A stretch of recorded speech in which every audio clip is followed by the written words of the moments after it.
Sometimes we create our own storms. You ever created a storm for yourself? The devil didn't even have to help you. You just made it yourself. You did it. You just created this storm.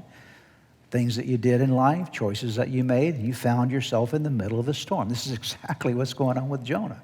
This was not a regular storm. It was a storm that was created because Jonah created the storm. It was his problem that created the storm. And so this great storm that Jonah finds himself in was something that should have been and could have been avoided because it was the result of his own disobedience. And not only did it threaten his life, but it threatened the life of everyone around him. So everybody's on the boat now. They're potentially suffering with this potential drowning or calamity because there's one guy on the boat that's made a really bad decision with his life, and he's made this storm in his life for everybody. One of the odd things about this story, and I don't want to take much time about it, but it's quite interesting to note here.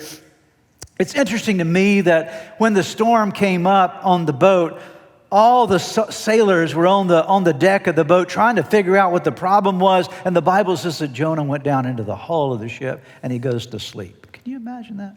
How can you sleep in a time like that? And I've scratched my head and tried to figure out, why was he sleeping? I don't know. The Bible doesn't tell us, but I have an idea. At least I would submit an idea to you today. Perhaps he was sleeping because he was trying to drown out the voice of his own guilt and drown out the voice of his own shame. Has the voice of your own guilt and shame been so loud that in your life at times that all you wanted to do was just find a pillow and put it over your head and a cover to slip over the top of you, somehow to slide away into oblivion and just hope the whole problem goes away? I'm wondering if that's not what happened to Jonah, because Jonah clearly knew that the problem was the result of his own disobedience. The storm was avoidable. The storm was about Jonah. The storm was about the fact that Jonah was running away from God. It was a storm. I'll say it again. Let me reiterate it. The storm was a storm that should have and could have been avoided. But here's the good news.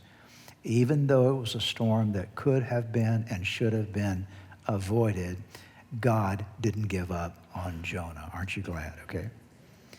Even though it was something that he created as his own set of circumstances and problems, God said, I know, Jonah, right where you are, and I promise you, I didn't send the storm to destroy you. I sent the storm to get you back on the right track.